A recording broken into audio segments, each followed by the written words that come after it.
Hello, I'm Foulplay Gaming and welcome to another Achroma deck building video. Today's video is a very special deck that we're calling King Funguar. Now, if you don't know, Funguar is a card in the Fall of Flutterby collection, and in the Achroma Discord, which if you check the link in the description, you definitely should join, Funguar has become a bit of a meme.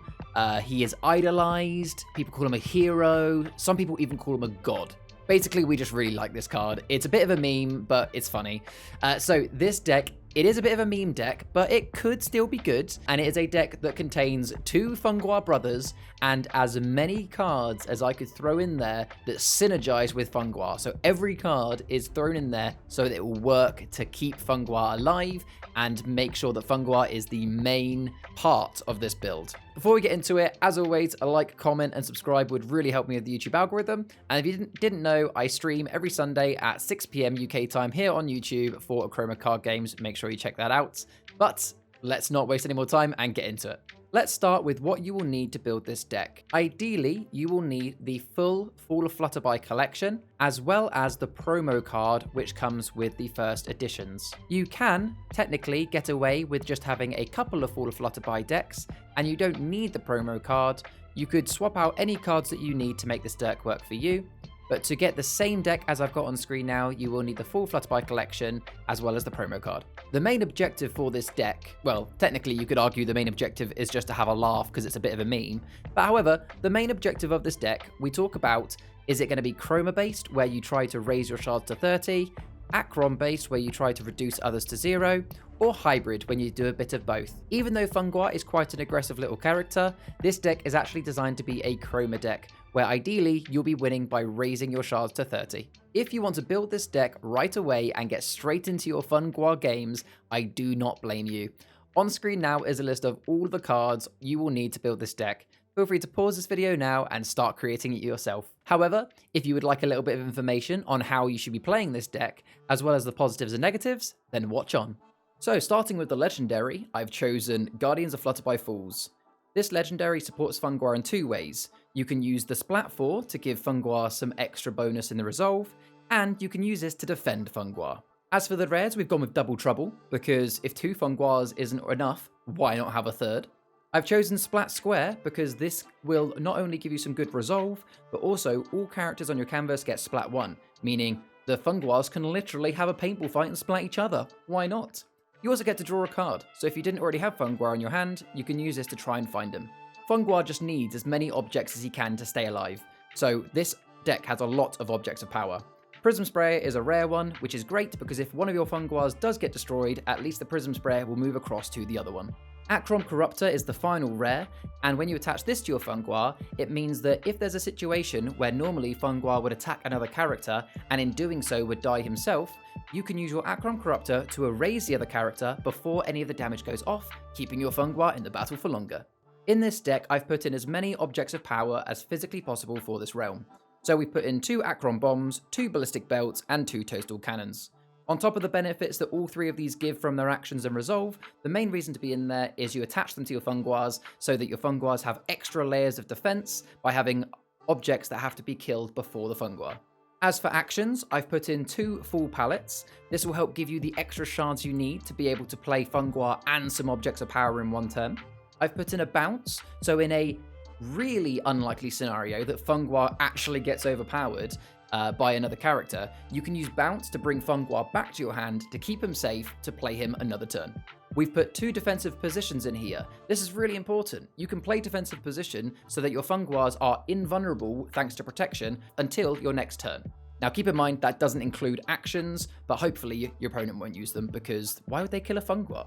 Advanced Scouting Party is in this deck for 2 reasons. If you really need to try and find your Funguar, you can play it to draw 3 cards and just don't trade your Funguar. Or if you have this in your hand with a Funguar and you just need some more shards to be able to play Funguar, then Advanced Scouting Party is a great card costing 5 that you can trade to get those shards that you need. And then there are 2 Dismantles in this deck. Now normally I don't like Dismantle, but Funguar's arch nemesis is objects on the other side of the canvas.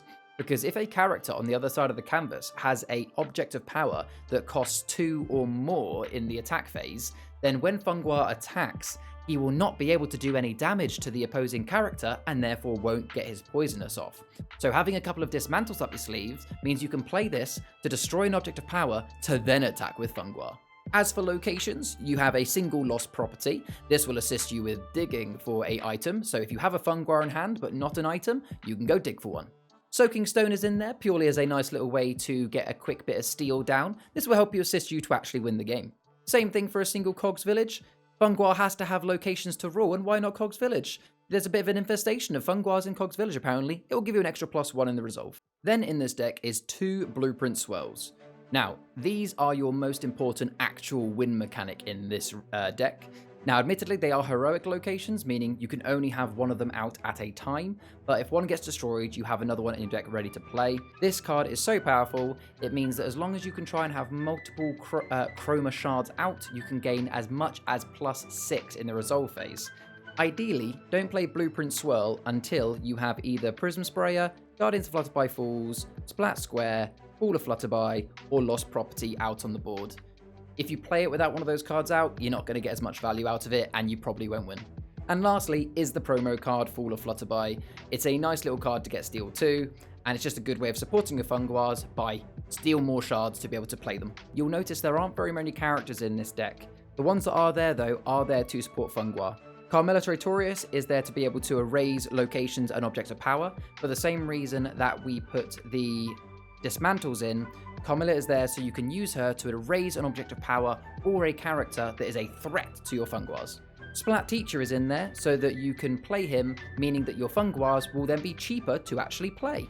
And Drakon, he's just in there because he's cute and because Funguar likes him, so why wouldn't he have his friend come alongside him for battle? So overall, how to play this deck, like I said, it is a meme deck, but the way you can actually try and win with this deck is use your locations to actually raise your shards up to 30 and use your Funguars as well as your whole host of actions and objects of power to try your best to maintain control of the characters on the canvas so that you can then win the game and keep control. And then onto the positives and negatives. So the positives for this deck then. Number 1, it has Funguar. Number 2, it has 2 of them. Number 3, if you actually manage to get your Funguars out with objects of power, it's actually not bad. And lastly, you have strong locations to actually help you win the game. As for the negatives, there are none. It's Funguar. But for real though, I still want this to actually be a partially serious deck building video. This isn't the strongest deck. One of the negatives is it has far too many objects versus characters, meaning you will likely be in situations where you have loads of objects in your hand but no characters to put them on, making them essentially useless, only for trade. And the other negative is you only really have 1 or 2 control cards. And the other negative is that this deck's main weakness is control decks. Most decks are built with at least 1 or 2 control cards, and all your opponent really has to do is just manage to get rid of your couple of good locations and get rid of your couple of Funguars, and really the deck then falls apart. And there we have it. There is King Funguar as a deck in Achroma. I would love to hear what you guys think of this deck. Keep in mind it is supposed to be a little bit silly, but hey, it's still a deck that you could use. Tell me what you think in the comments. Is there any cards that you would swap out at all? Keep in mind that the whole point of this deck was to make every card synergize with Funguar, not necessarily make the best deck that contains Funguar in it. If there are any other decks that you would like to see me try and create, then feel free to let me know in the comments or in the Achroma Discords. And please feel free to check out my other deck building videos and other Achroma videos and shorts in the playlists that you'll see linked. Thank you very much for watching. I've been Foul Play Gaming. See you in the next live stream or next video. And as always, stay wholesome. Unless you're Funguar. Funguar isn't wholesome. He will take you down. And he will take no survivors.